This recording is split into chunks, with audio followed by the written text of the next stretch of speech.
ground, a passenger said from the seat behind me, "My God, they're throwing guitars out there." The band and I exchanged a look, best described as terror, at the action on the tarmac, and knowing whose projectiles these would be. So before I left Chicago, I alerted 3 employees who showed complete indifference towards me. United, united, you broke my Taylor guitar. United, united, some big help you are. You broke it, you should fix it. You're alive and just admit it. I should have flown with someone else or gone by car. 'Cause United breaks guitars. This little video over here, let me tell you the story behind this. It's a guy called Dave Carroll. Dave Carroll's a musician. He was flying from Halifax via Chicago to Nebraska with the rest of his band, okay? They're sitting on the tarmac in Chicago, and they see the guitar being thrown around and being mishandled by the baggage handlers, okay? He immediately speaks to the people at Chicago O'Hare Airport, and they say, "Sorry, we're not liable," okay? He warns them about what's going on.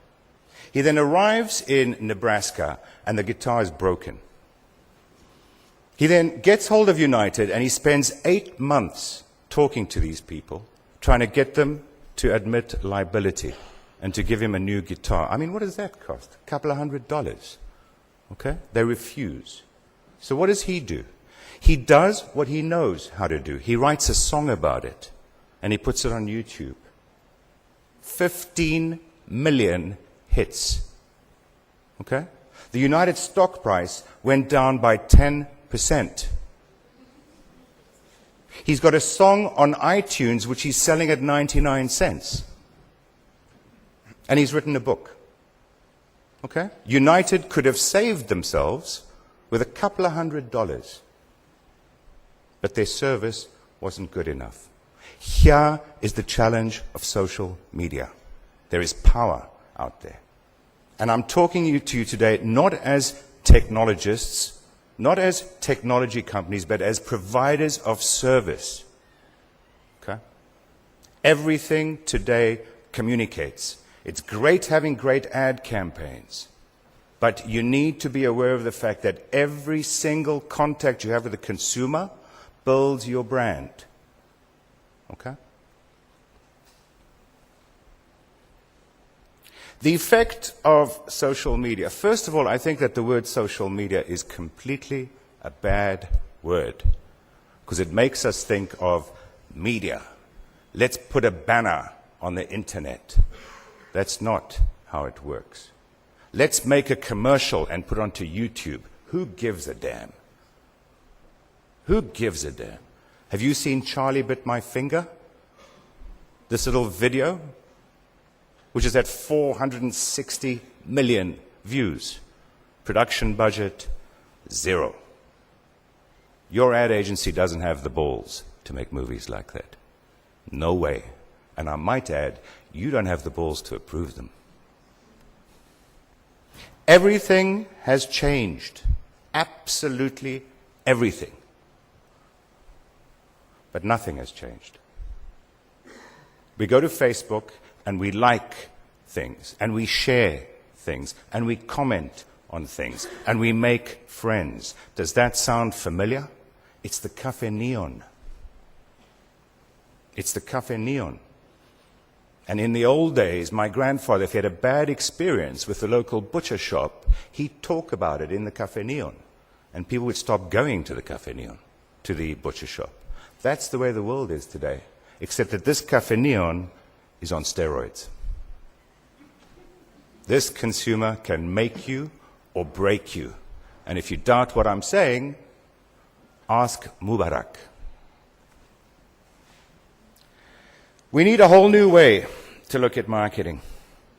A whole new way.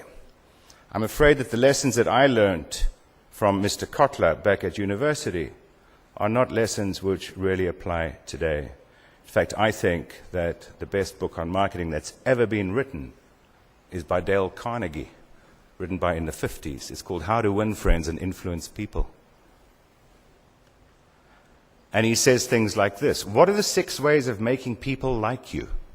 See pages 73 to 128.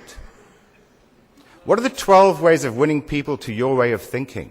See pages 131 to 209. What are the 9 ways to change people without giving offense or arousing resentment? See pages 213 to 243.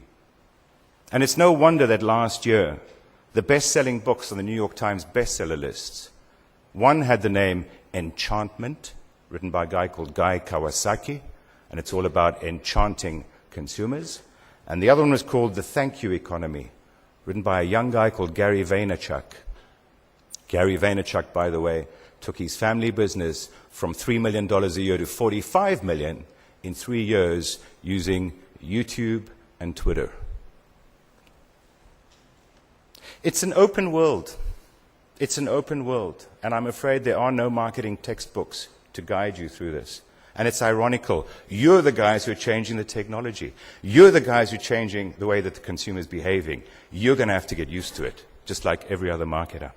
It's an open world. And marketing is becoming much more of an art than a science. Forget the 4 Ps. They're pathetic. Marketing has become the art of listening, learning, sharing, and giving more than you take. And it's become the art of soft power. You can't use hard power in this world. You can't use the rule book like United does. It might cause your share price to drop by 10%. Brand is reputation. Forget the theories. And branding is managing your reputation. And never forget something. Everything communicates. What you say, what you don't say, what you do, what you don't do, and how you say it and how you do it. The big question arises, and I get asked this question by many clients: who should manage my social media? Is it my advertising agency? I'm afraid not. Your ad agency is used to getting back to you with a storyboard after 4 weeks of deliberation. Social media needs a response in a nanosecond. In a nanosecond. Is it your PR company? Well, if it's your PR company, it's because you're in crisis already. That's too late. Social media must be managed internally. It must be managed internally. Social media needs a strategy, but more than anything, it needs an understanding of what the brand is all about by everybody inside the company. Remember, every contact point is a chance to build brand. And to me, what it needs is the following kind of thinking. Every company on this planet knows what they do. Some of them know how they do it. Very few of them know why they do it. And it's the why that makes the difference. I'll never forget the first time I met Steve Jobs. He left me with one thought. He said to me, "Let's make a dent on the universe." That was Steve Jobs' why. By the way, why does not mean make a profit. That's obvious. Why is, why do I get out of bed and go to work every day? The entire company has got to feel that. Because when they feel that, there's a culture, there's shared values, and you can thrive in the world of social media. Thank you very much for listening to me.